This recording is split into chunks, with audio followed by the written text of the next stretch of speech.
Halo semuanya, selamat datang di podcast Ngota. Ngobrol tanpa arah.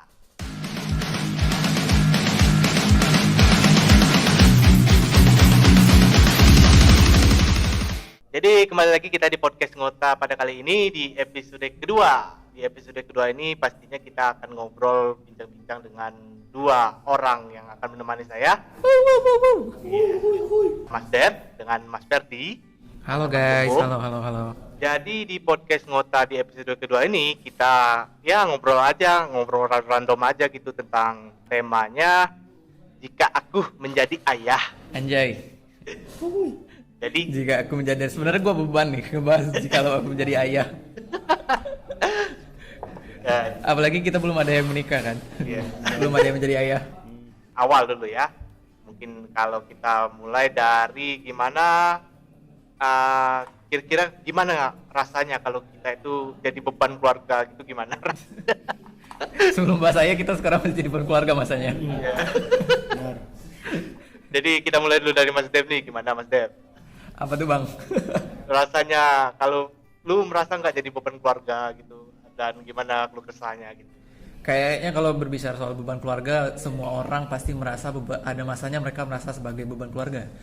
Karena kan kita pasti dari kecil dibesarin kan sama orang tua, dididik, dikasih penghidupan yang cukup oleh orang tua tersayang, pasti merasa beban. Di satu sisi juga kan itu juga kewajiban mereka kan. Untuk punya anak berarti mereka juga harus punya tanggung jawab. Kalau gue sendiri sih sekarang lagi di fase-fasenya ngerasain banget jadi beban keluarga karena skripsi yang belum selesai dan masih menjadi tanggungan orang tua. Kasarnya belum bisa cari uang sendiri lah secara full, bisa ibaratnya istilah KT nih. Istilah KT. Belum bisa ngasih jajan lah sama orang tua. Kan ada tuh kan biasanya kalau cita-cita seorang anak itu biasanya ada yang bilang-bilang kata-kata kayak gini. Gaji pertama gua itu untuk ibu gua. Ya, ada yang bilang kayak gitu kan. Ya Masalahnya betul. gua belum punya gaji, Cuk. Oke. Jadi Bang Dev semangat berjuang ya untuk hidup ya. Pastilah kita pasti semuanya fase berjuang. Selalu berjuang, harus. Harus, Kalau udah harus. nggak berjuang lagi berarti kita udah mati, Cuk. Nah, lanjut nih, gimana dengan Mas Bo kita yang tercinta? Gimana? Lu ngerasa nggak jadi beban Mas orang Bodi tua? sebenarnya yang paling ngerasa sebagai beban orang tua nih. Ayo Mas Bo, cerita. Jadi Aduh, gue merasa sedih lap dulu ingusnya. karena gue jadi beban. Ya karena Ferdi ini ngasih utang ya ke orang tua. Gue ngasih beban ke orang tua. Setiap hari gue main chip. Wah, parah lu Mas. Berarti lu gaji pertama orang tua lu dari hasil chip. Gaji pertama buat orang tua lu. Gaji pertama gue buat open BO. Wah, parah lu Mas. Ini contoh-contoh beban keluarga plus durhaka. Jadi beban sosial dan beban masyarakat juga jadi kalau kayak gitu. Tapi sebenarnya sih kalau jadi beban orang tua tentunya jadi beban orang tua lah ya. Karena pertama skripsi belum jalan-jalan. Terus hanya menjadi pengangguran dan biaya kehidupan hanya ditanggung oleh orang tua. Jadi di situ saya merasa sedih. Di situ kadang saya merasa sedih. Jadi di situ saya berinisiatif untuk mencari tambahan duit dengan cara main chip. Berapa cipa? Masih karam. Setiap hari cuma dapat gratisan. Menunggu sedekah-sedekah dari kaum-kaum. Lu nggak niat mau jadi apa? Bandarnya Mas? Rencananya sih gitu, tapi kan karena ada terlibat karena kasus yang kemarin tuh. Oh iya, kasus yang Ya, kemarin ya, kasus CS. yang di apa dicurigai bandar Iya, ya, iya, sebagai di bandar. tersangka itu ya. Sunardi ya kalau nggak salah. Ya, Sunardi. Irjen Sunardi. Betul. Irjen Sambalado. Sambalado. Sambalado. Dia emang kebetulan jualan sambal. Jadi dia tuh bandar para cabai rawit. Kayak gitulah. Kayak beritanya kan agak hot. Ya, panas. Panas. Pedas. Pedas banget ya, masih terasa pedas gitu ya. Jadi kalau untuk beban keluarga itu ya, kalau kita pandang secara umum, kita kan masih pengangguran gini ya, tapi pengangguran berkedok kuliah. Dan kabarnya juga kan Mas Dev juga udah mau semprot nih. Tepuk tangan lu. Gue rasa hal yang kayak gitu nggak perlu dibahas ya. Untuk penonton, untuk para pendengar, mari kita ucapkan selamat sempro Mas Dev. Kita kan biar semangat aja, biar kita tahu kan kalau Mas Dev ini udah ada progres di hidupnya gitu kan.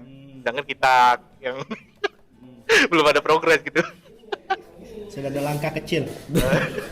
Karena gue udah mulai capek jadi beban orang tua, coba. Siap.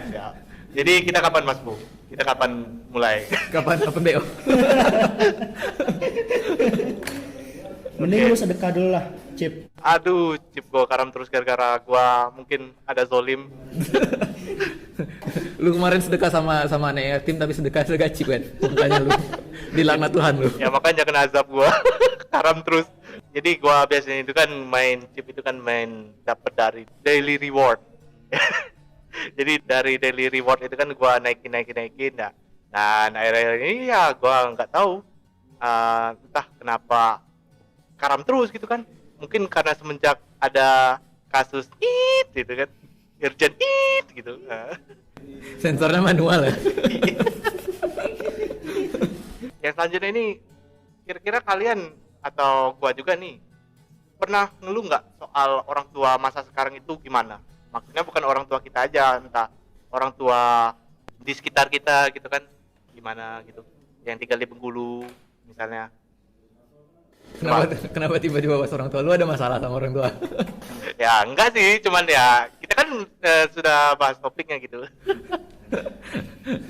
Fun fact aja guys, Mas Ade ini yang paling disayang sama ibunya. Saking disayangnya sampai-sampai nggak disuruh tinggal di rumah lagi, Mas. Suruh pindah. Berarti ibunya sayang. Ibunya sayang. Mungkin disuruh mandiri, bangun rumah sendiri atau beli rumah sendiri gitu kan. Bagus. Ya, tapi canda ya gitu. Ntar podcast ini keluar gue kasih linknya sama ibu lo deh. Terus gimana soal tadi? Pernah nggak kalian ngeluh sama orang tua masa sekarang gitu? Kalau gue secara gue ini kan anaknya soleha, rajin sholat, rajin sembahyang, patuh sama orang tua. Jadi gue nggak ada sih keluhan sama orang tua. Masya Allah, kabar Masya Allah. Luar biasa sekali. Lu anak berapa deh? Gue anak keempat dari 6 saudara. 6 saudara. Gokil ya? nggak tuh? Gue ada 6 saudara cowok semua. Itu bisa bikin klub voli tuh. Keren. Bisa bikin tim futsal 1 cadangan. Iya. Gokil tuh. Gokil banget. Makanya gue nggak ada keluhan sama nyokap bokap khususnya. Karena mereka berhasil dengan 6 anak cowok berhasil dibesarkan dengan baik ya. Walaupun ke-6-6-nya belum ada yang bisa membahagiakan. Masih seadanya ya. Tapi namanya perjalanan hidup. Karena emang nyokap bokap gue tuh sayang banget sama anaknya, nggak kayak lu deh. Ya enggak lah. Nyokap gua juga sayang dong. Sayang ya. Sayang banget. Kok nyerang personal terus ya? Mereka kan nggak tahu, santai. Oh, gimana Mas Ferdi? Silakan Mas Ferdi. Keluhan terhadap orang tua di masa sekarang kayaknya nggak ada sih ya. Aman-aman aja, lancar jaya, alhamdulillah. Karena saya juga sering membantu orang tua dengan berdoa, berikhtiar Dan meminta uang. Ya itu pasti ya minta uang ya. Pasti. Umum gitu. Umum. Jadi paling kalau minta uang kan harus ngajuin proposal dulu kan ya. Jadi agak ribet. Beneran lu? Pakai proposal? Nah, harus proposal. Ada rincian dana RAB ini berapa nih, sekian mau kemana nih? Bisa. Karena kebetulan bokapnya ketua RT ya. Jadi kalau mau butuh dana harus butuh proposal dulu. Bisa ada proposal pengajuan dana ya. Gitu sih. Jadi kalau keluhannya itu sih yang agak ribet tuh karena perlu bikin nyetak proposal dulu. Nyari rinciannya kan. Wah, agak ribet banget. Lah kalau lu sendiri gimana? Kalau gua ya, lu ngebahas soal orang tua, lu ada apa masalah sama orang tua lu? Lu ada masalah? gua kan kalau bisa dibilang gua ini keluhannya bukan terhadap orang tua gua ya, tapi Orang tua keluhannya gua. terhadap orang baby. bukan, maksudnya itu kepada orang tua masa sekarang gitu kan. Jadi kan yang pada umumnya. Jadi kalau secara sekilas ya, kalau gua lihat itu kenapa sih banyak anak-anak ini malah semakin turun apa kualitasnya ya, generasinya itu kan. Dan dari situ kan kita mungkin bisa lihat dari kualitas cara mengasuh orang tua juga gitu kan. Nah, mungkin sedikit contoh dari ada satu keluarga yang pernah gua lihat, orang tuanya itu kerja terus gitu kan, dua-duanya itu mau nyokap atau bokapnya itu kan, jadi kerja terus anaknya itu kan nggak terlalu diperhatikan di rumah gitu kan. Nah, maksud gua itu kan gimana kira-kira Perbandingan gaya mengasuh orang tua dulu sama sekarang ya. nah iya itu maksud gua. Jadi kan kalau kita lihat gini kan ya, banyak anak-anak itu ya kita sebut aja ya joget-joget TikTok gak jelas gitu kan, tawuran, malah lebih banyak tawuran gitu kan. Ya itu kan untuk apa gitu kan. Ya mereka itu kan Untuk famous dong, untuk apa lagi? jadi sih untuk famous, cuman nggak Lebih tepatnya mungkin kalau dari pandangan gue ya, ke manner lebih mungkin. manner. Gimana cara anak-anak sekarang itu nge-treat orang yang lebih tua, sopan santun lah gitulah ya. Moral lebih tepatnya. Misalnya kalau kita bandingin aja cara mengasuh orang tua kita sama cara mengasuh orang tua zaman sekarang. Misalnya anak-anak tetangga lu yang masih kecil gitu kan. Iya. Kalau kita dulu kan, kalau kita ketemu orang yang lebih tua maupun sanak saudara, kita pasti salim atau enggak, kalau lewat depan mereka tuh kita nundukin kepala kan, pakai tangan dulu kan. Nah itu kan udah kayak manner kita yang udah diajarin dari rumah masing-masing gitu. Ya. Kalau anak sekarang ini lebih terkesan kayak individualis gitu. Mereka nggak terlalu peduli lingkungan. Mau lu ketemu orang yang lebih tua atau gimana, mereka nggak terlalu aware sama lingkungannya. Atau mungkin perbandingannya, lu dulu waktu diasuh sama orang tua lu deh, lu gimana? Jadi kalau bisa dibilang gua itu dulunya cara ngasuhnya itu ya cukup keras gitu kan. Ya dari Kalau nggak salah lu dulu kalau dibangunin sama nyokap lu disiram air keras kan? enggak sih. enggak air keras, cuman pernah sih gua disiram pakai air gitu. air panas. air kamar mandi gitu kan. Oh, dari WC-nya tuh. Enggak, kayak dari baknya gitu. Oh. Bukan dicelupin kepala ke dalam toiletnya. Enggak. Itu udah bukan orang tua lagi, itu psikopat itu. Itu orang tua tetangga bukan? Enggak. Jadi ya dari itu kan kita itu kan kalau dari cara ngasuhnya keras itu kan pasti timbulnya manner yang dikata Mas Dir tadi. Karena kan kalau kita diasuh keras itu kan kita pasti ada muncul rasa takut gitu kan kepada orang tua, dan untuk lebih mematuhi mereka gitu kan. Dan kita dari situ juga belajar cara manner itu gimana gitu kan. Berarti kalau misalnya orang tua zaman sekarang nih mungkin udah liberalis lah ya, mungkin udah kurang peduli lagi dengan hal-hal kayak gitu, udah dianggap sebagai remeh. Mungkin karena juga orang tua zaman sekarang tuh agak melembek pada anaknya, jadi anaknya juga melunjak. Jadi kalau istilah kata orang Bengkulu tuh ninjak pala. Iya. Menjadi kurang sopan. Nah, tapi kalau ngomongin soal masalah didikan orang tua, kalau pas lu kecil tuh ada nggak sih pernah dicambuk? Kalau gue sih pernah dicambuk-cambuk atau dipukul kayu. Kalau gua sih disodok pakai besi panas ya. Canda guys. Terus kaki lu pasangin ini kan sepatu Sadis kuda. banget Bang. Jadi kalau gua dulu itu ya pakai ikat pinggang sih minimalnya. Dan maksimalnya pakai panci. Mungkin karena gua kebanyakan ngegame dulu kan, main PS gitu kan, atau nggak bikin PR. Standar-standar orang tua zaman dulu ya. Ya gitu. Masih pakai penegasannya itu, kalau udah nggak bisa kata-kata pasti pakai fisik. Ya. Emang ada plus minusnya sih. buat cara didikan zaman dulu sama sekarang. Kalau zaman dulu kan ya positifnya kita jadi punya manner gitu kan, punya tata cara berperilaku dengan baik.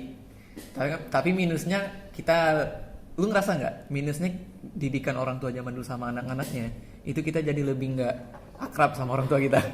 Iya. Ya kan, kita jadi lebih cenderung kalau ada sesuatu hal terjadi sama kita lebih baik dipendam, kita nggak terlalu open buat curhat. Iya, karena rata-rata kita itu open itu terhadap teman-teman kita sebenarnya Ya, kan. kita curhatnya malah sama teman atau sama ya teman-teman Ya sekolah balik-balik gimana ini gitu. kita itu pasti ada merasa takut kan, takut.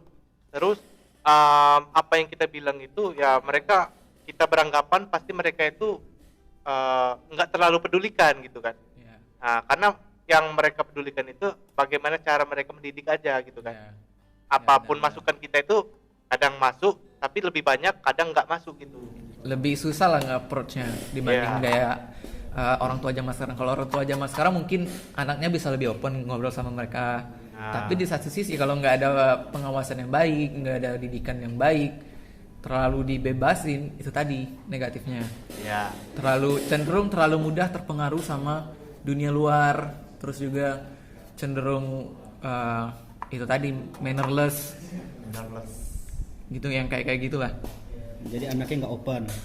Open. Akhirnya Kenapa dia tuh? akhirnya dia open di luar. Itu lain lagi, itu pembahasan yang lain. Lu pernah ngebayangin nggak sih gimana lu ntar kalau lu jadi orang tua? Ngebayangin nggak? Bayangin dong. Lu kira-kira kalau seandai kata lu udah menikah, lu mau jadi orang tua yang kayak gimana? Gua mau jadi orang tua yang pulang-pulang mabuk, Oh. minum, terus gebukin anak sama itu. Enggak, canda. Wow, luar biasa sekali. Hati-hati ya para pendengar. Ingat namanya Ade. Ya kan gua kan sebenarnya mau sarkas aja sama orang-orang tua yang enggak ada perilaku baik gitu. Sama kalau pulang ke rumah nggak pakai assalamualaikum tapi Iya. totok slebel. Anjing. Lebel gitu kan. Enggak, ini serius. Lu kalau ngebayanginnya lu ntar jadi orang tua yang kayak apa? Kalau gua kan ini masih bayangin ya. Soalnya kan kedepannya pasti nggak ada kemungkinan nggak sesuai yang dibayangin ya. Jadi yang pertama itu gua itu sesuaikan dulu adaptasi dengan anak-anak zaman sekarang. Jadi kan kalau anak-anak zaman sekarang itu misalnya apa yang jadi minusnya itu gua coba antisipasi. Misalnya kalau misalnya anak-anak sekarang itu banyak yang males gara-gara main HP kan. Ya udah anak gua kasih HP-nya tunggu dia udah mulai gede aja gitu kan. Nah, itu contohnya aja nih. Tapi ntar anak lu jadi gaptek. Nah, itulah makanya itu kan ada namanya itu teknologi untuk belajar gitu kan. Maksud gue itu main HP-nya itu ya kalau untuk belajar ya boleh aja gitu kan. Tapi diperhatikan juga. Siapa tahu kan pas dia lagi ngegame, pas kita datang, Buka-buka gitu. enggak lah. Buka ensiklopedia gitu kan. Nah, maksud gue itu kan ya diperhatikan, perlu pengawasan penuh gitu. Nah, jadi secara intinya gue itu ngasuh keluarga itu ya pasti gue perhatikan penuh. Meskipun gue bekerja, gue pasti mengusahakan juga ada family time juga. Tuh, dari gimana kalau dari Mas Bo nih? Ya, silakan Mas Bo. Kalau dari gue sendiri sih gue bakal jadi orang tua yang sangat. Kalau gue jadi orang tua bakal jadi orang tua yang sangat mengayomi, melindungi, mengasihi dan menafkahi anak-anak dan istri gue terutama gitu. Kalau gue punya anak cowok bakal gue jadiin teman. Kalau yang punya anak cewek gue bakal jadiin dia kayak ratu gitu di rumah. Lu jadi budak. Ya gue jadi acam berjalan ya. Jadi sugar daddy. Kira-kira dari lu Mas Bo, pengennya punya anak cewek atau anak cowok? Kalau gue sih pengen punya anak tuh ini sih sepasang ya. Anak pertama tuh pengennya yang cewek, yang kedua baru cowok. Yang ketiga banci dikit nggak apa-apa. Jangan dong. Aduh, susah. Cewek ya. Nih gue jadi pertanyaan nih, gimana ketika lu punya anak tiba-tiba anak lu banci? Apa yang harus lakuin? Aduh. Ketakutan terbesar gue itu, Cuk. Iya, atau gay. Iya. Waduh. Yang pertama sih dibicarakan secara baik-baik. Enggak sih. Yang pertama tentunya butuh sentuhan fisik. Setelah sentuhan fisik baru kita ajak ngobrol baik-baik kan. Karena pertama shock lah tentunya. Kayak wah tiba-tiba anak ini jadi kaum yang melenceng dari ajaran-ajaran agama dan moral-moral kita, norma-norma. Tapi hati-hati lo mas, kan gini kan LGBT lagi mencar-mencarnya itu kan. Oh. Nah, Tidak masalah. tidak masalah. Itu penyimpangan. Takutnya lo kan lu pulang ke rumah nanti diikuti nanti. Oh, diikutin terus gue disodomin gitu. Oh. Gimana lu? Tapi udah menyimpang ini ya. Coba lanjutin tadi. Nah, kalau lu sendiri, Dep, gimana kalau lu jadi orang tua? Gimana apanya nih? Gimana kalau lu punya anaknya homo? Atau lesbom? Anjir. Gua nggak tahu, Cuk. Gua nggak kepikiran sih itu. Semoga mudah-mudahan jangan. Jangan. Andai kata pun kalau terjadi, ini gua udah membayangin aja udah lemes. Andai kata pun terjadi, gue mungkin melakukan treatment lah supaya dia kembali ke jalur yang benar, apapun itu caranya. Tapi satu hal yang pasti gue lakukan pertama kali, gue menarik dia dari lingkungan yang bikin dia jadi kayak gitu sih. Pasti kan anak bisa menyimpang itu kan pasti ada pengaruh lingkungannya kan. Kalau di keluarganya nggak ada masalah, kecuali kalau di keluarganya sendiri ada masalah kan. Kalau dari lingkungannya, yang pasti yang pertama kali gue lakuin, gue tarik dari lingkungannya. Terus baru selanjutnya gue treatment. Lu pasung. Enggak sih, gue pakein BH. Lu mau jadi banci kan nih, gue beli ini bajunya. Nah, lu tadi kan bilang tarik dari lingkungan kan. Gua pikir bakalan lu kekang gitu kan. Enggak se ekstrem itu sih. Ya maksudnya gue kasih treatment lah dari secara agama. Pemahaman yang baru, gue doktrin jalan yang bener lah, jangan sampai ke arah yang kayak gitu. Karena pasti bisa diobati kok, gue yakin. Selama dia nggak terpengaruh sama lingkungannya lagi, pasti bisa diobatin. Apapun itu caranya harus lurus lagi. Karena gue udah pernah baca beberapa Apa tuh? experience dari orang-orang yang di kaum itu ya. Karena beberapa dari mereka berhasil itu untuk kembali ke yang normal. Berarti kan itu bisa disembuhin, bukan mustahil untuk disembuhkan. Iya, karena kan ada banyak orang-orang luar negeri itu kan, mereka itu kayak PD gitu, jadi gay gitu kan. Padahal kan mereka tidak tahu kalau itu bisa disembuhkan sebenarnya. Yang awalnya mereka pikir ini udah bawaan dari lahir gitu kan. Ya karena kan itu kan kembali lagi pemerintah dan negaranya kan mensupport hal tersebut kan. Karena percayalah negara-negara, mungkin ini pendengar kita nggak nyadar atau mungkin mereka udah sadar. Negara-negara yang mensupport kaum pelangi yang pertama kali siapa sih? Amerika ya? Yeah. Kalau nggak salah ya. Negara-negara yang pertama kali mensupport itu kan negara-negara yang secara tanda kutip nggak punya budaya kan. Apa sih culture mereka? Negara-negara yang nggak punya budaya, mereka create culture, dan culture-nya Amerika itu ya itu tadi kebebasan. Jadi mereka embrace kebebasan tersebut. Mulai dari LGBT apapun itulah. Mereka campaign gede-gedean. Ya namanya akhir zaman guys. Makanya gue kalau ngebayangin ya, kalau gue jadi orang tua, gue kayaknya jadi strict parents deh. Ngelihat zaman yang udah mulai kayak sekarang. Tapi lu nggak kasihan sama anak lu, kebebasannya direnggut gitu? Strict parents dalam tanda kutip ya, bukan yang orang tua yang kayak lu nggak boleh ini, lu nggak boleh gitu. Iya. Bukan kayak gitu. Gue lebih mengawasi perihal apapun yang ingin dia lakukan gitu. Jadi gue maintain terus nih, dia mau ngapain gitu kan, dia hobinya apa, dia lagi interestnya ke apa gitu. Kalau itu yang positif maka gue support. Tapi kalau udah mulai agak-agak melenceng kan kita bisa, kalau kita awasin kan kita bisa arahin lagi. Iya. Gitu. Apalagi kalau gue tuh sebenarnya pengen banget punya anak cewek. Karena di satu sisi kan gue keluarganya, abang-abang gue dan adik gue itu cowok semua kan. Gue nggak, di keluarga gue nggak punya anak cewek, satu-satunya cewek di keluarga gue itu cuman nyokap. Makanya gue pengen banget punya anak cewek, karena gue pengen ngerasain. Lu tau nggak sih kalau lu pernah nonton video heartwarming gitu, yang anak ceweknya Daddy, terus dia peluk, dia cerita kayaknya seru deh kalau punya anak cewek. Daddy little girl ya. Ya. Terus dia curhat soal apa yang terjadi di sekolahnya. Karena kalau anak cowok kan ya gue udah ngerasain kan punya abang sama adik cowok semua. Ya kayak gitu-gitu aja.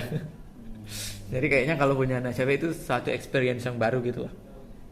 Walaupun gue punya ketakutan tersendiri kalau punya anak cewek. Kenapa bro? Gue punya ketakutan kalau pertama kali anak cewek gue ntar diapelin sama cowok gitu kan. Dan cowoknya kelihatannya nggak baik-baik gitu. Gue tahu sih otak lu anjing. Bisa. Itu dia kalau gue ngeliat anak cewek gue pertama kali diapelin cowok. Pas di depan pintu nih gimana? Gak apa-apa, gue suruh masuk. Suruh masuk. Terus Push up. enggak. Buka celananya. Om suka sama kamu. Suka sama kamu. Oh, jangan Om. Oh, parah. Enggak, bercanda. Enggak. Terus gue suruh anak cewek kan bikinin minum buat temennya. Dia ke dapur kan. Pas anak gue ke dapur, gue tarik tuh cowok, gue bisikin, lu sejari aja lu nyenggol anak gue ngapa-ngapain, titik lu gue potong.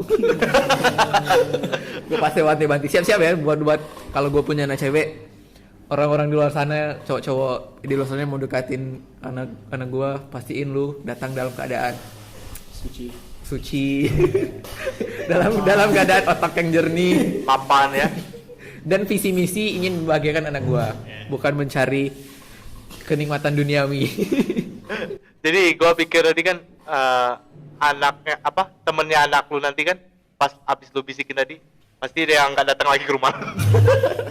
Gua nggak masalah sih, karena ya sejatinya mencintai anak gua pasti dia nggak bakal menyerah kalau ketemu orang tuanya yang betul-betul menyayangi anaknya. Bisa. Iya kan? Kalau dia emang cuman mau senang-senang aja sama anak gua, pasti dia nggak balik lagi. Tapi kalau dia benar-benar gue cinta banget nih sama nih cewek, pasti kalau lu cinta banget sama nih cewek, lu pasti perjuangin kan. Nggak mungkin lu cuman gara-gara ketemu orang tuanya yang tegas sedikit terus ngewanti-wanti lu mundur kan. Lu harus buktiin dong kalau lu benar-benar pria sejati gitu. Iya. Anjing, gue keren banget malam ini. Mantap. Lalu sendiri Bang Ade gimana kalau punya anak cewek? Kalau punya anak cewek ya, tadi kan mungkin udah gua ceritain dikit bakalan diperhatikan secara penuh. Dan tentunya kalau anak cewek itu kan pasti rentan ya, kalau misalnya dibentak gitu kan. Jadi kita perlu perhatikan juga bagaimana cara kita mengasuh mereka kan. Sebagai anak kecil itu kan pasti awal mula dari perjalanan panjangnya gitu kan. Jadi dari awalnya itu kan pasti hal-hal yang paling banyak diingat itu di masa kecil. Karena hal-hal yang udah tua nanti pasti ya mereka biasa-biasa aja gitu kan. Nah, mungkin kita beralih sedikit nih, Mas Dep sama Mas Bo. Gua mau nanya nih, kira-kira lu ada nggak tipe-tipe istri idaman lu gimana? Ini mau yang tipe G apa tipe L? Lu tipe apa? Tipe mobil. Tuh. Maksud ya contohnya ada yang wajib bisa masak gitu kan, atau enggak gitu, gimana? Atau jago dirajut. Ya. Bercanda. Atau jago ngatur duit kan, kayak gitu kan. Jadi atau bisa ngangkat galon. Atau bisa bikin pagar. Seru sih itu. banyak tuh. Terus itu kalau istri kita bisa nukang. terus kita yang masak gitu. Kita masak. Nah Bang, lu kan agak gendetnya, apa lu juga yang menyusuin dah? Ya enggak juga lah. Masa gua nyusuin kan, bini gua baru balik dari kantor. Makan. Ya bentar mah, lagi ngurus anak. Lagi nyusuin anak nih mah.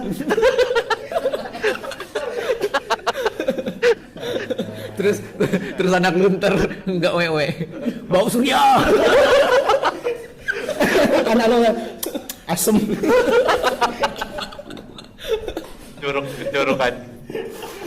Jorok anjing. Enggak, serius nih. Tipe idaman lu gimana, Mas? Kalau tipe idaman gue sih yang bisa menjadi pendengar yang baik aja sih. Gitu. Kalau masalah untuk masak atau enggak, kalau kita udah kerja dan punya penghasilan cukup, kayaknya kita bisa lah beli makanan dari luar. Cuman kalau untuk bonus sih ya bisa masak lah. Karena kita kan pengen merasakan masakan dari dia yang penuh cinta dan kasih sayang gitu. Iya, betul. Jadi Mas Bo, kalau tadi kan bilang pendengar yang baik nih. Nah, pendengar yang baik ini dalam konteksnya apa tuh? Maksudnya pendengar baik aja atau terus diabaikan, atau pendengar yang baik atau pematuh handal gitu? Pematuh handalnya gimana tuh? Ya, apa yang lu bilang ke istri lu dipatuhinya gitu kan? Nah, gitu maksud gua. Kalau untuk patuh sih harus saya punya istri yang patuh sama suami kan, karena itu juga apa ya, ajaran dari agama kita kan. Iya. Ya, harus istri harus mematuhi suami. Tapi kalau untuk masalah pendengar yang baik sih, kalau misalnya gue pulang kerja terus capek, jadi gue bisa berkeluh kesah, menyampaikan isi hati tentang keseharian gue. Aduh gini loh yang tadi tuh. Berarti lu sama bini lu panggilnya Yang. Ya dong. Kalau untuk kita berdua sih manggilnya Yang. Tapi kalau di depan anak. Kalau orang lain Bunda. Enggak, kalau di depan anak kita manggil ayah. Ya, dia manggil dia papa. Oh. Berarti lu berdua ayah sama bapak. Suami sama suami ya. Nggak. Kalau untuk gue sih panggilannya sih bunda sih ya. Kayak lebih nyaman gitu ngel. Bun, Bunda, ayahanda. bun, ayah lapar nih. Enggak pipi mimi aja. Wah, enggak dong. Karena itu kan juga tergantung dari penghasilan ya. Kalau manggil pipi mimi kayaknya jajan anak gue bisa 200 sampai 300 ribu. Berarti kalau penghasilan standar ayah bunda. Iya, ayah bunda, bapak ibu. Kalau penghasilannya kalau misalnya apa ya? Atau mungkin juga kita manggil Umi Abi kan gitu. Lebih Arab-Arab. Lebih syariah. Ya, lebih syariah. Nah, lu sendiri gimana Bang Ade manggilnya? Katanya manggil ini kan? Apa? Babe sama Abah. Iya, kalau saya kalau nggak salah dia mau dipanggil Om. Om. Itu paling gua kalau dipanggil ya paling papa aja gitu kan, atau Pak D. Pak D. Sama Anda sendiri dipanggil Pak D. Kalau gue mau dipanggil standar aja sih ayah ibu. Karena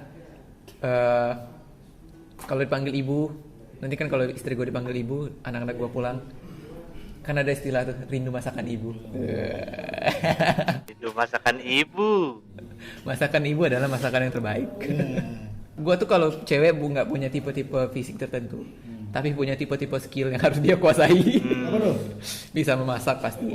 Karena kan kalau dia bisa memasak positif, nanti kalau anaknya pulang kan, rindu masakan ibu. Nggak mungkin kan, rindu masakan papa. Rindu masakan pembantu ya. Rindu masakan mbak.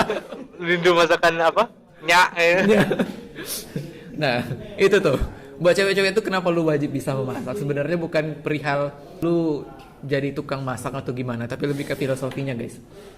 Ketika lu bisa memasak, satu hal yang bakal dirindukan sama anak-anak lu ketika anak-anak lu udah nggak di rumah, pasti ketika pulang itu adalah makanan. Karena salah satu hal yang paling mudah mengutarakan cinta itu dari makanan. Wih, gokil banget gua malam ini. Tunggu. Pencerahan sekali ya. Bijak banget. Apalagi untuk cewek sekarang kan, gua pernah dengar tuh kebanyakan beberapa cewek tuh kalau ngerjain kerjaan rumah atau skill yang kayak kata Mas Dev tadi kan, mereka itu ya kayak merasa babu gitu kan, ya padahal enggak gitu kan. Ya. Masalahnya gue juga bisa masak gitu loh. Benar. Jadi sekarang kan udah ada yang namanya ini ya, Grab Food, Gojek Food, ada GoFood. Iya. Gampang lah gitu. Nah, lu sendiri gimana? Kalau tipe idaman? Tipe idaman. Ya, apa yang metek atau yang manual? Yang pastinya Yang masih berkarbu. Yang 2 tak kan katanya mau nyari istri yang 2 tak. enggak sih. Atau bensinnya solar. Agak berasap. Ya paling kurang lebih sama kayak kata Mas Bo tadi sih, pendengar dan pematuh handal gitu kan, pengertian gitu kan. Memang tipikal cewek itu kan ya agak susah dicari kalau menurut gua. Apalagi kan yang kalau bisa dibilang setia pasti ya. Harus dong. Ya, setia dan juga kalau untuk kemampuan rumah tangga sih ya gua nggak terlalu mewajibkan sih, soalnya kan itu kan bisa dikerjain bersama gitu kan. Tapi kalau nggak bisa masak nggak apa-apa. Ya kalau istri nggak bisa masak ya ajak masak bareng gitu kan, karena lebih seru masak bareng gitu, melakukan hal bareng gitu kan, apa bersih bareng gitu kan. Jadi lu bilang masak bareng tuh berarti kalau pagi-pagi tuh bilang good morning sayang, terus lu peluk dari belakang kan. Jadi kayak gitu. Ya begitulah. Habis peluk dari belakang lu banting kan. Suplex. Ya enggak lah. Ya kita kan sayang, kalau banting kan enggak sayang gitu. Tapi terutama yang paling gua idamankan itu yang dimana istri itu sehobi sama kita dan juga dia itu asik orangnya. Kalau hobi lu bikin pagar, Ya bukan, maksud gua tuh hobi-hobi ya kayak bercanda gitu kan, hobi bercanda terus kalau gua nih. Sefrekuensi. Bukan sehobi Iya, dong. gitu. Dan tipikal sedikit tomboy. Oh, jadi lu suka didominasi. Enggak lah, ya gua pasti mendominasi juga. Maksudnya itu gua kan tadi kan bilang sedikit tomboy itu. Sedikit tomboy kan bukan berarti dia bakalan mendominasi penuh kan. Jadi walaupun dirancang pasti gua mendominasi balik gitu kan. Oh, jadi itu revenge gitu kan. Istilah di sepak bola tuh ada counter attack. Jadi saling balas kan? Iya, saling timbal balik gitu kan. Iya. Nah, katakanlah lu udah menikah nih sama istri lu. Ternyata banyak problem di rumah tangga lu. Terus istri lu selingkuh sama orang lain. Aduh. Lu reaksi lu gimana? Aduh. Gimana lu menanggapi? Ya karena kita kan posisinya di sini sebagai cowok kan. Berarti kita melihatnya posisinya sebagai istri kita yang selingkuh berarti. Karena gua mau tahu dari gimana lu mereaksikan suatu perselingkuhan gitu. Oke. Jadi kalau reaksi kita kalau Gak reaksi lu sendiri dong. Jangan kita dong. Kita dong. Yang tanya lu. Yang tanya lu. Bentar. Kalau Jadi kita ntar jawabnya bareng. ya nggak mungkin kan kita bertiga istrinya satu kan. Jadi siapa bapaknya? ayah satu, ayah dua. Ayah tiga. Jadi kalau reaksi gua kalau misalnya istri gua selingkuh ya, yang pertama gua perhatikan dulu, dia itu selingkuhnya itu sudah batas mana. Maksud gua kalau selingkuhnya itu masih batas jalan gitu kan. Nah, ya paling yang gua pertama itu gua ajak ngobrol dulu, ngobrol baik-baik gitu kan, apa masalahnya, apa kekurangan gua gitu kan. Nah, kalau misalnya selingkuhnya itu ya kalau bisa terbilang udah kategori berat gitu ya, kita sebut aja udah hubungan intim gitu ya. Jadi ya pasti ada gejolak api dalam hati ini. Jelas dong. Iya pasti yang pertama. Tapi yang paling gua usahakan gua langsung temui orang tuanya dulu. Dan otomatis bisa diobrol di situ dan gua berusaha penuh memendam emosi gua. Itu kalau gua ya. Jadi itu kan tadi soal tanggapan gua. Gimana kalau istri gua itu selingkuh ya. Jadi selanjutnya gimana nih kalau soal Mas Dev nih? Kalau istri lu selingkuh itu gimana reaksi lu? Kalau gue ya, mungkin gue nggak seandainya kata ya terjadi cewek lagi istri ya posisinya istri gue selingkuh, gue nggak bakal marah. Kalau lu marah nggak? Ya tadi kan gua pendam dulu, gua telusuri dulu apa masalahnya. Kalau gue nggak bakal marah. Kenapa? Karena gue menanggapi cinta itu, gue menaruh level cinta terhadap sesuatu itu standarnya pada taraf cukup. Ngerti gak Mas? Jadi gue kalau mencintai sesuatu itu gue menaruh porsinya pada level cukup aja, nggak yang level over.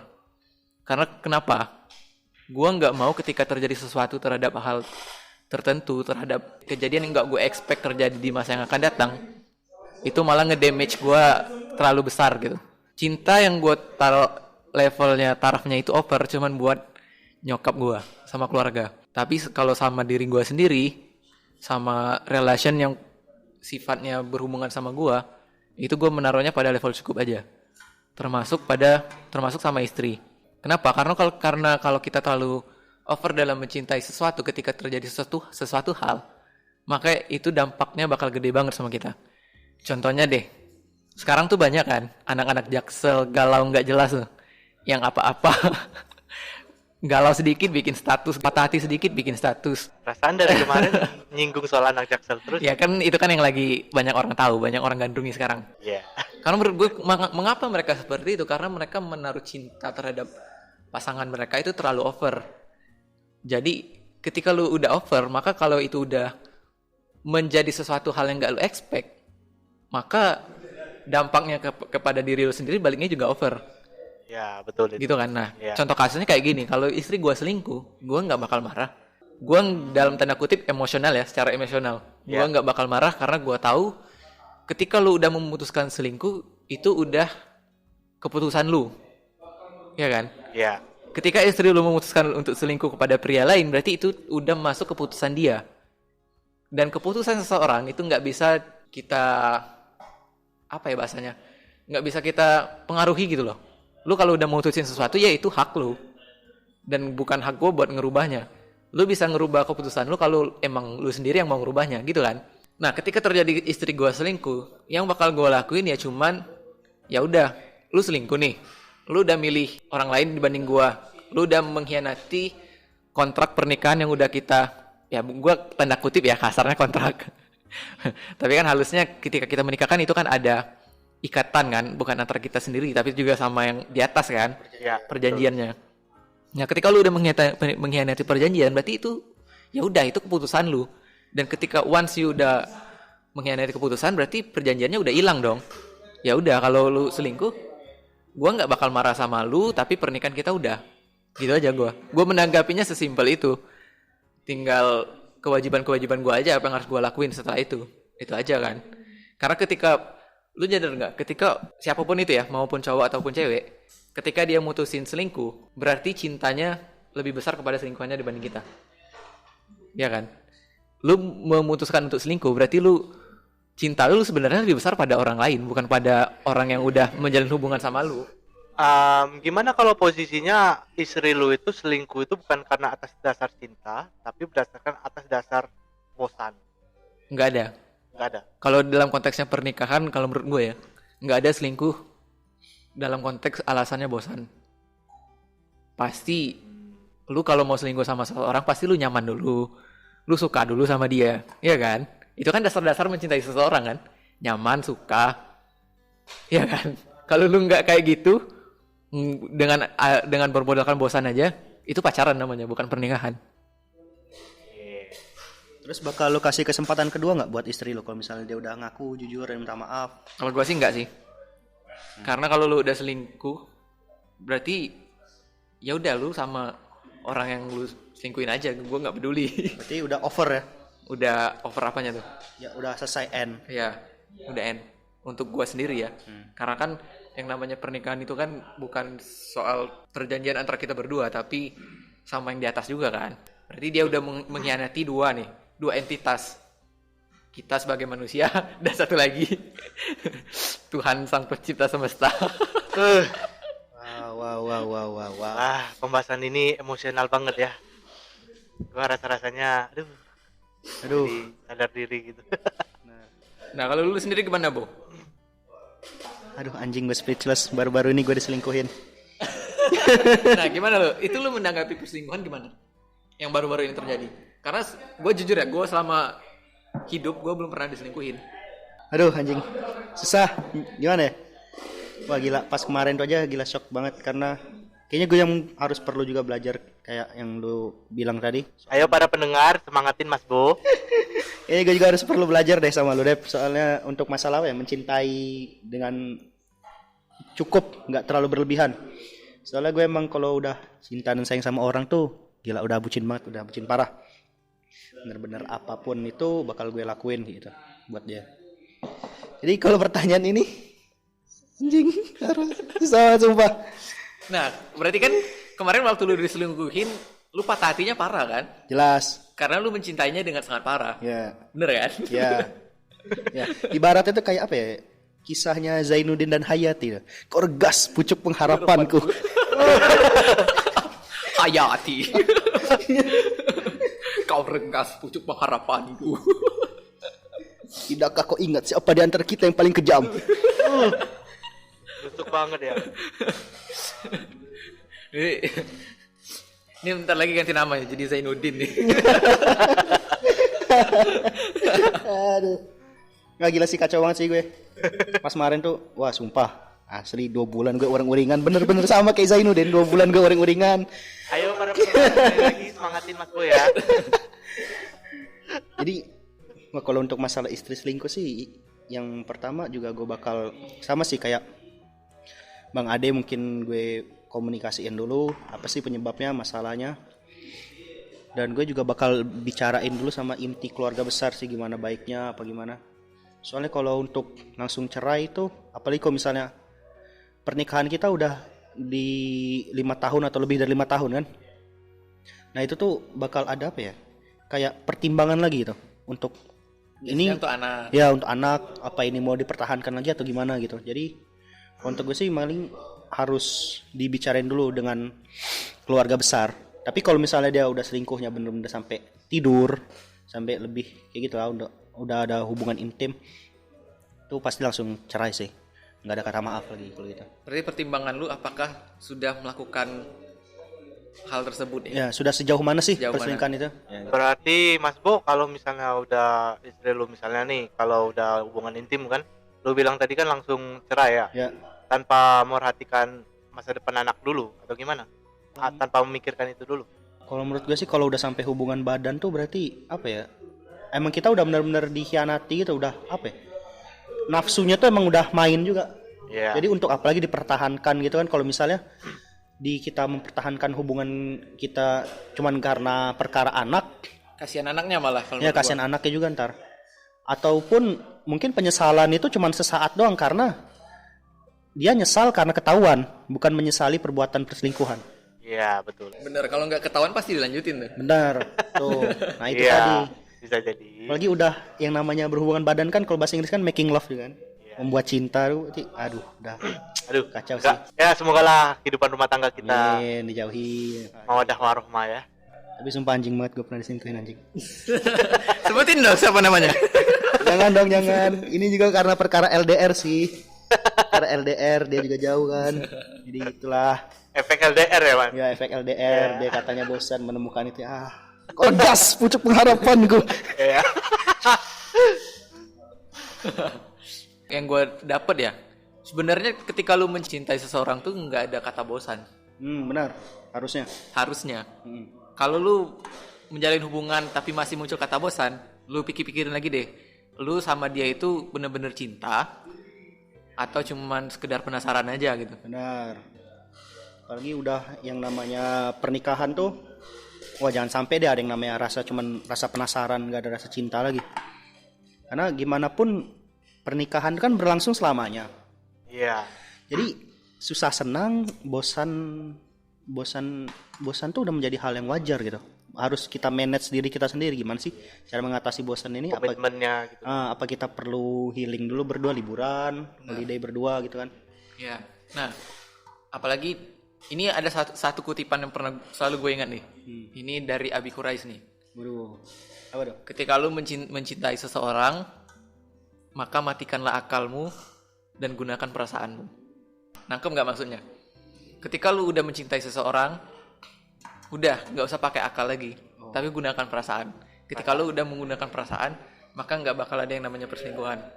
Karena ketika kita muncul perselingkuhan, karena kita dalam hubungan itu masih pakai akal sama seseorang yang kita anggap kita cinta tadi.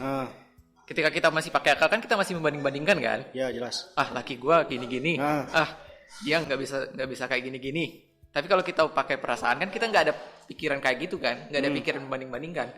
Ketika udah perasaan yang kita pakai, ya udah dia orang yang gua sayang, itu aja toh. Iya kan? Iya, betul. Tapi kalau kita masih mikir dia nggak gini-gini, dia ternyata kekurangannya ini, dia nggak sesuai ekspektasi gue, itu kan namanya pakai akal kan, pakai pikiran. Ya berarti itu artinya lu belum mencintai seutuhnya gitu loh. Benar sih. Oke, jadi itu tentang permasalahan perselingkuhan ya. mungkin kita beralih soal permasalahan rumah tangga ya sesungguhnya gitu kan.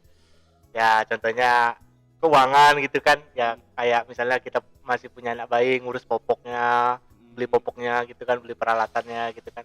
Nah di posisi kita itu lagi ekonomi itu sedang susah gitu. Nah kira-kira gimana kalian itu mengatasi permasalahan rumah tangga gitu? Permasalahan rumah tangga atau permasalahan ekonomi nih? Lebih mencakup permasalahan rumah tangga sih, soalnya kan ekonomi tadi kan sebagai contohnya aja gitu. Umumnya yang akan kalian lakukan itu apa? Kira-kira coba dari Mas Stefni.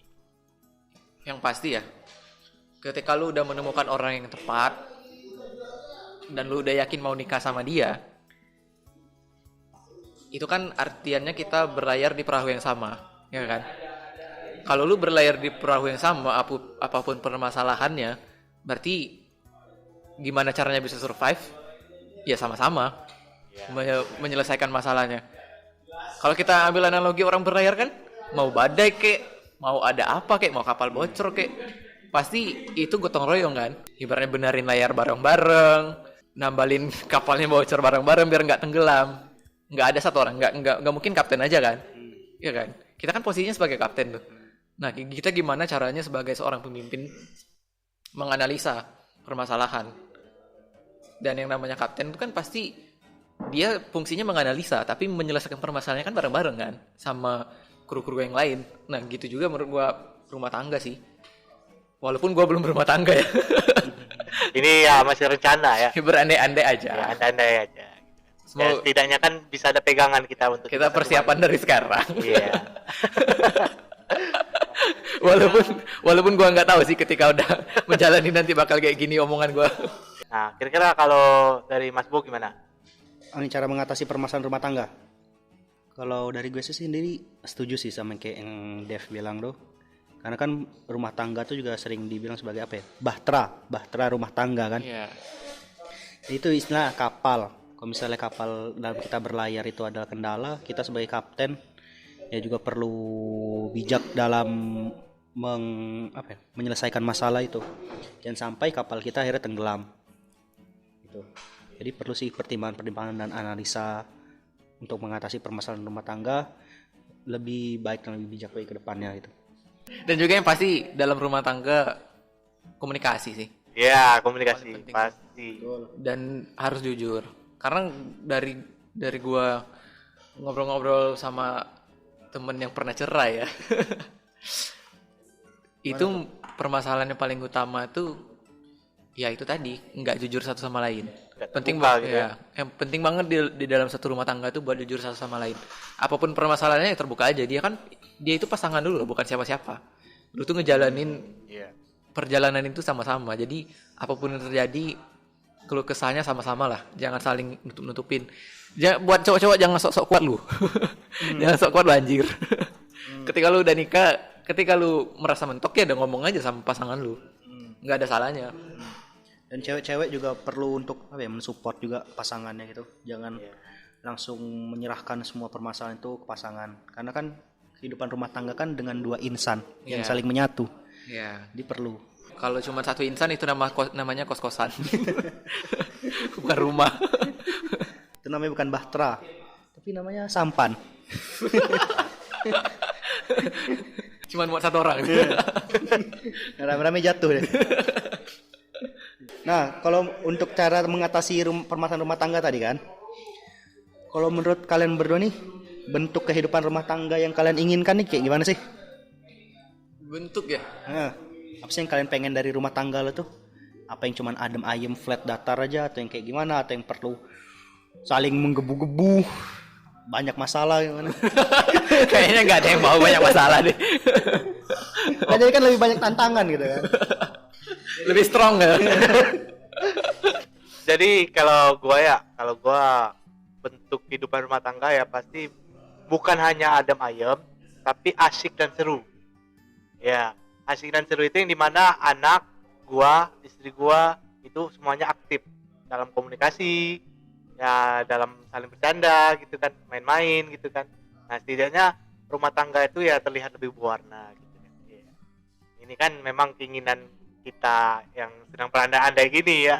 Siapa tahu kan ya banyak piring pecah kan, Aduh, ada jangan piring dong. pecah, Jangan dong. saling pukul. Nah, aduh jangan dong. Atau di rumah tangga kita nanti saling baku tembak. Waduh. Terus menyusun skenario bareng. Aduh. Panas.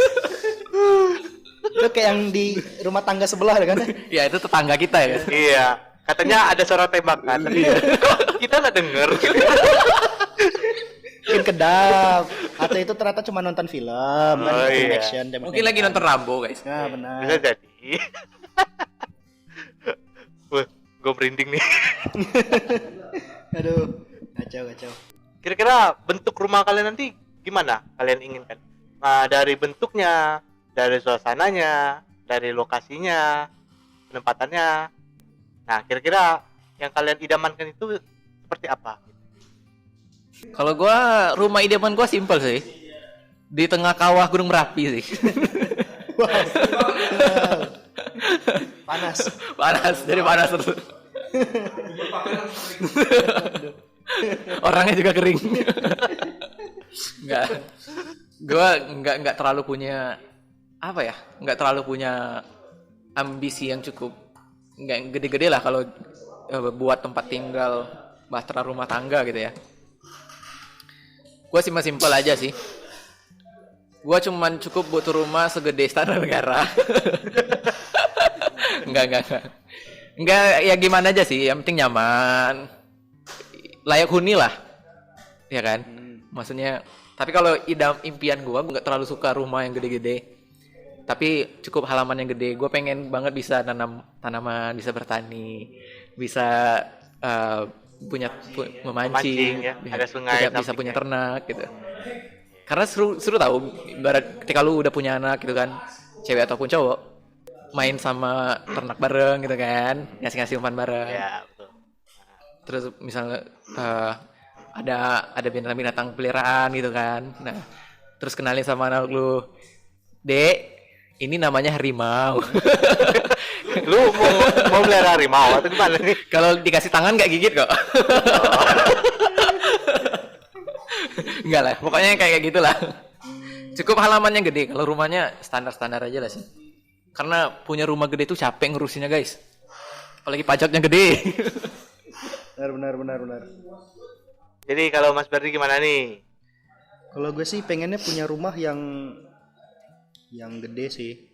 Yang segede Istana Buckingham. Enggak, itu kegedean. Yang satpamnya pakai baju royal gitu. Pakai baju royal. Yang ada rambutnya tinggi kan. Aduh, enggak dong. Kalau gue sih pengennya punya rumah yang apa ya? Pertama tuh ada kolam renang sih. Ada kolam renang. Terus kalau untuk halaman depan tuh ada kolam ikan. Ada ikan koi gitu, jadi bisa relaksasi juga sambil ngasih makan ikan. Terus di belakangnya ada kebun-kebun gitu.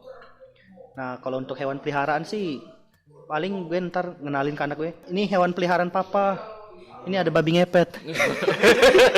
Paling kalau untuk masalah hewan sih gue pengen pelihara kucing aja sih. Kucing hutan. Kucing garong. Nggak, paling kucing. Terus sama gue pengen banget tuh melihara juga ada kuda. Wah, berkuda nih. Ya berkuda. Jadi berkuda sama anak gue. Tuh berkuda jalan-jalan atau gue jemput anak gue pakai kuda. Gak kebayang sih lu sebagai ayah naik kuda, anak lu naik kuda poni gitu. Keren kan? Berarti si Berdi nanti pengen punya kuda. Karena kalau nggak salah si Mas Ade pengen punya jerapah. Enggak sih zebra. Jemput anak pakai jerapah. Enggak, kalau gua sih ya kecil-kecil aja. Gua jadi beli kostum zebra gitu kan. Tapi untuk 2 orang. Gua sama anak gua di belakang. Anak gua jadi kaki belakangnya, gua kaki depannya gitu. Nah, bermain di alam liar gitu. Gitu. Ada harimau kan. Tapi saran gue sih kalau untuk hewan peliharaan tuh kayaknya paling menantang tuh kita pelihara banteng merah. Banteng merah. Karena banteng merah tuh powerful ya. Baru. Itu kuat Kuat banget tuh. Kuat. Itu menantang adrenalin lu sih. Iya. Untuk menjinakkannya tuh. Iya. Jadi kalau gua ya, kalau rumah tipe idaman gua paling yang pastinya jauh dari polusi dan jalan raya. Karena sebelumnya gua pernah tinggal di rumah yang deket jalan raya. Stres bener, stres stres berat nih tuh. Tidur itu masih mobil itu, waduh, kayak nggak ada santainya gitu kan. Tidur itu relax itu nggak relax. Nah, jadi kan yang gua idamankan itu rumah yang jauh dari jalan Peradaban. raya. Oh, bukan. Nah, Dari peradaban. kalau peradaban nggak juga sih, karena kita masih butuh kan, makhluk sosial kita ini. Gua kirain lu mau punya rumah yang kayak di film Up tuh. Enggak sih, itu rumah berjalan itu. Rumah terbang sih. Ya. Jadi kalau rumah gua di tepi bukit yang pondasinya kuat ya, nggak gampang roboh. Terus di pemandangan itu ya cukup Emang ada bukit yang gampang roboh? Longsor. Longsor. Maksudnya rumah gua yang roboh gitu. Oh. Jadi pemandangannya langsung ke entah laut atau pegunungan gitu kan. Jadi rumahnya itu cukup satu lantai aja. Nanti kalau lu pengennya apa rumah yang di kawasan yang hijau, bukan Ya nggak mesti hijau sih. pedesaan. Perdesaan ya, cuman nggak mesti hijau juga. Setidaknya pemandangan itu ya bisa setiap kita bangun pagi itu kan megang kopi sama koran sambil pakai sarung gitu kan. Ini pemandangan. Aduh. Berarti tipe lu pengennya tinggal di tempat pedesaan. Ya, bisa. Kalau lu sendiri Dep gimana, pengennya di pedesaan atau perkotaan? Gua dua-dua sih. Mau punya rumah 2? Ya, kalau bisa punya rumah 2. Oh. Karena gue pengen dalam hidup gue, dalam masa hidup gue pengen menghabiskan waktu kerja gue di kota, terus masa tua gue di pedesaan. Karena kita waktu kalau udah tua pengennya relax nggak sih? Pengennya ngobrol santai gitu kan. Ya healing lah gitu, nggak terlalu bising sama perkotaan. Apalagi kan perkotaan Indo kan tata kelolanya bagus sekali. Wow. Pokoknya yang kayak gitulah. Paham. Nah, jadi itu semua pandangan kita ya soal rumah kita itu gimana bentuknya gitu kan. Dan Pasti pendengar-pendengar kita kan pasti punya juga kan bayang-bayangan soal pernikahan, Iya, tempat-tempat tinggal impian. pasti punya impian rumah idaman mereka Ya, gimana gitu kan. pastilah setiap manusia punya impian mereka masing-masing. Kita di sini cuma membantu kalian untuk berhayal aja kok. Selama masih bisa berhayal, mari kita berhayal bareng guys. Nah, tapi gue penasaran sih. Lu pada kalau udah pada menikah, social life lu gimana? Sama teman-teman lu atau sama geng-geng tongkrongan lu? Bakal tetap seintens sebelum menikah atau bakal ada perubahan? Oke, kalau gua nih soal social life setelah pernikahan, yang pertama gua nggak misahin social life dengan kehidupan rumah tangga gua. Yang mungkin gua lakukan itu malah menyatukan, yang dimana maksud gua itu membuat saling akrab gitu, paham nggak? Teman-teman gua sama istri gua maupun anak gua gitu kan. Ya, jadi dari situ kan ada suatu jalan pintas nanti untuk kita menanggulangi permasalahan manajemen waktu kita gitu kan, yang pertama. Dan yang kedua, kesempatan kita untuk maksudnya pilih kasih antara kehidupan di rumah tangga atau di social life gitu. Harus dong. Harus ya. Ketika kita sudah menikah pasti harus pilih kasih, mau nggak mau. Kalau menurut Iya. gua ya. Nah, jadi kan ya yang pastinya gua itu yang seperti gua bilang tadi nggak terlalu memporsikan satu atau dengan yang lainnya soal rumah tangga gua tadi. Yang balik lagi soal tadi, yang gua satukan aja maksudnya itu akrabkan aja istri kita, anak kita kepada teman-teman. Kalau sama teman-teman lu, sama kita nih berdua nih, kita kan teman dekat nih. Ya, Lu udah nikah, terus gua Ya. ngajak lu malam minggu nongki kuy gitu. nah itulah maksudnya gua tadi tuh gua porsikan itu kalau bisa berdekatan gitu. Jadi misalnya gua malam minggu kan sama kalian kan. Nah, yang pertama gua pasti kabarin istri gua dulu. Mah, apa mau malam mingguan dulu sama teman lama gitu kan. Nah, udah Jadi kan pasti istri itu kan pasti berpikir, wah malam minggu, ngapain malam minggu kan? Pasti ada pikiran overthinking kan. Nah makanya gue pas datang nanti, ya gue ajak video call istri gue lagi ngumpul sama teman-teman gitu kan. Nah jadi kan istri gue bisa tahu gitu, kalau gue itu ada waktu juga untuk ngumpul bareng teman gitu kan. Nah jadi dari situ kan kita bisa ada rasa seimbang gitu antara kehidupan rumah tangga sama teman-teman social life gitu. Jadi seandainya lu lagi video call nih. Iya. Mang, ini kita lagi ngumpul sama teman, tapi teman lu lagi bir bintang. Lagi judi capsa. Ya langsung ketunjukin, nggak ada rasa tutup gitu. Iya. Berarti lu mau seterbuka itu? Iya. Tapi ketika seandainya sudah lu seterbuka itu terus lu pulang istri lu ngomel-ngomel gimana tuh? Ya gue terima aja. Tapi kan sebelum gue berangkat itu, gue obrolin dulu sama istri gue gitu kan. Ini temen gue mau mabuk-mabukan mah. Anjay.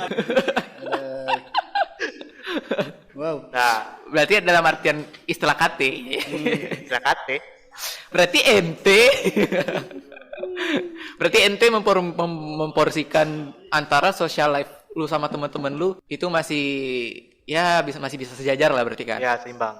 Lu masih bisa memporsikan waktu lu buat teman-teman lu berarti? Ya. Nggak terlalu fokus sama keluarga gitu kan? Keluarga ada ruangnya tersendiri. Oke. Iya. Kalau gua sendiri ya, menurut gua ketika kita sudah berumah tangga pasti space waktu buat sama teman itu bakal berkurang banget. Bakal nggak bisa sebebas dulu lah, karena kita kan udah punya tanggung jawab sebagai seorang bapak. Entah teman-teman kita juga udah berkeluarga gitu kan. Nah, kalau gua ngakalinnya adalah gimana caranya supaya bisa kerja bareng sama teman.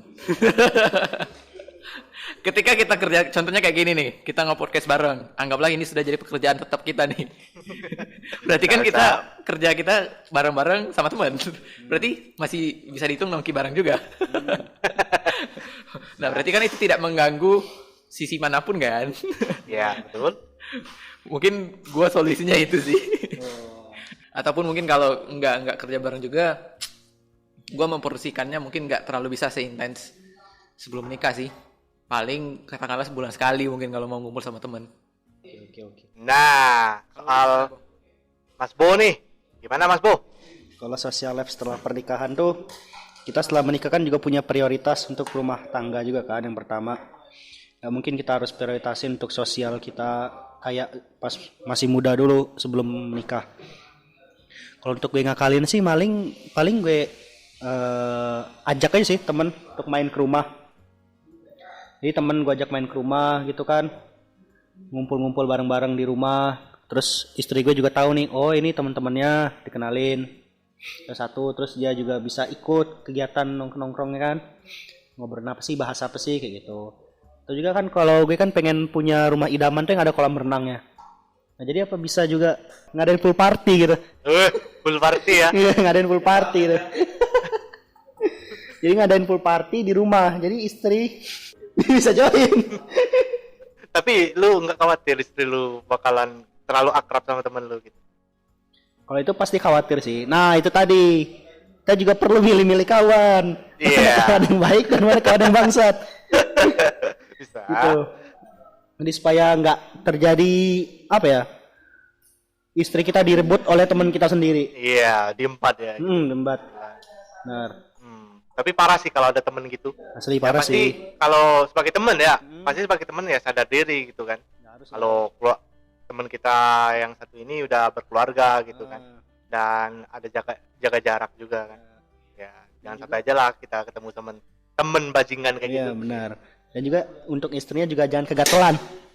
Iya. Ya, mentang-mentang udah, wah ini banyak nih teman-teman suami ini, wah ini ada yang ganteng nih, perkenalan kegatelan ya kan. Mungkin lu agak strict dikit ke istri lu ya. Ya agak strict dikit lah.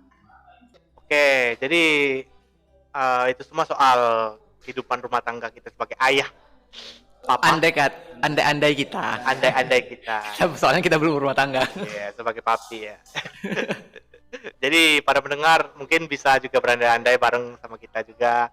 Dan memang berandai-andai itu indah rasanya, bikin tenang rasanya, bisa kabur dari realita untuk sementara gitu kan. Benar. Tapi setidaknya kalian semua para pendengar dan terutama kita juga harus tetap semangat aja lah menjalani hidup gitu. Betul. Ya jangan sampai aja apa yang kita andai-andaikan ini malah nggak sesuai dengan ekspektasi. Andai-andai kita ini kita perjuangkan gitu kan. Ya, gitu. Ya paling itu saja sih untuk pembahasan kita kali ini, dan terima kasih untuk Mas Bo dan Mas Dev yang sudah menemani saya dalam podcast ngotah, ngobrolan tanpa arah ini ya. Sangat tanpa arah sekali obrolan Ya, kita tanpa hari arah ini. sekali. Dan semoga bisa menghibur kalian semua para pendengar. Jangan lupa untuk like dan subscribe video ini, karena itu dapat membantu membangun channel ini menjadi lebih baik lagi dan terus berkarya. Dan pastinya kami juga akan senang menemani kalian. Tetap pantengin channel ini. Tunggu saja untuk konten-konten selanjutnya yang pastinya seru. See you.